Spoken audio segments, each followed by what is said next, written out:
अथ सप्तमोऽध्यायः।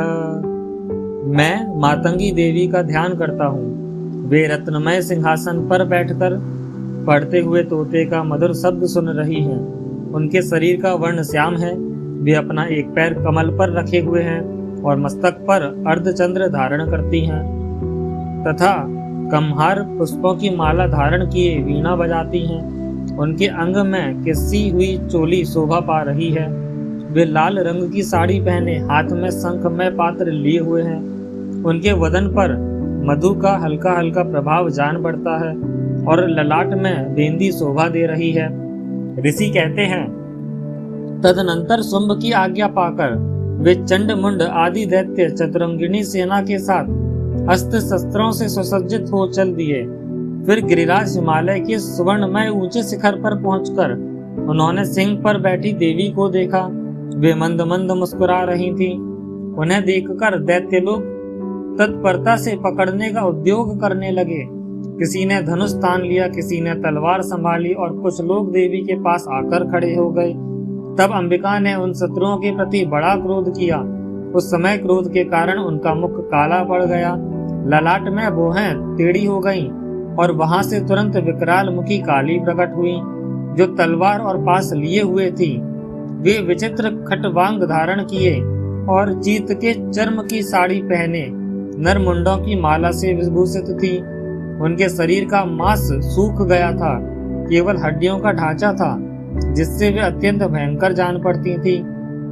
उनका मुख बहुत विशाल था, जीभ लपलपाने के कारण वे और भी डरावनी प्रतीत होती थी। उनकी आंखें भीतर को धसी हुई और कुछ लाल थी। वे अपनी भयंकर गर्जना से संपूर्ण दिशाओं को गुंजा रही थीं। बड़े बड़े दैत्यों का वध करते हुए वे कालिका देवी बड़े वेग से दैत्यों की उस सेना पर टूट पड़ी और उन सबको भक्षण करने लगी। वे पाशवक्षक को, अंकुशधारी महावतों, योद्धाओं और घंटा सहित कितने ही हाथियों को एक ही हाथ से पकड़कर मुंह में डाल लेती थीं। इसी प्रकार घोड़े, रथ और सारथी के साथ रथी सैनिकों को मुंह में डालकर वे उन्हें बड़े भयानक रूप से चबा डालती थीं।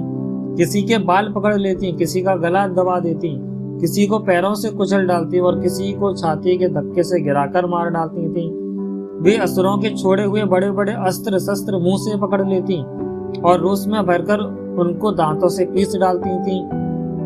काली ने बलवान एवं दुरात्मा दैत्यों की वह सारी सेना रौंद डाली, खा डाली और कितनों को मार भगाया।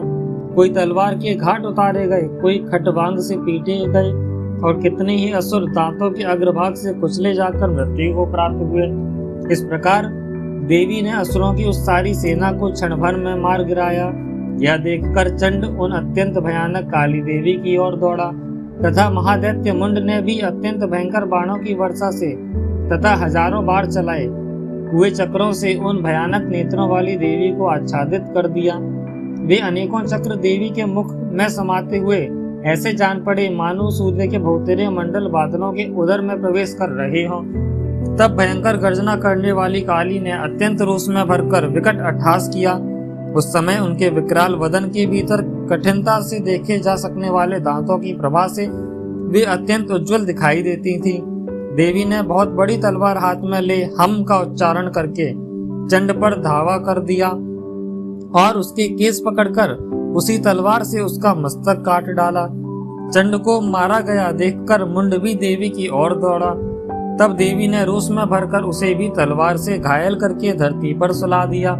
महापराक्रमी चंड और मुंड को मारा गया देख मनोर मरने से बची हुई बाकी सेना भय से व्याकुल हो चारों ओर भाग गई। तदनंतर काली ने चंड और मुंड का मस्तक हाथ में लेकर चंडिका के पास जाकर प्रचंड अट्टहास करते हुए कहा, देवी, मैंने चंड और मुंड नामक इन दो महापशुओं को तुम्हें भेंट किया है।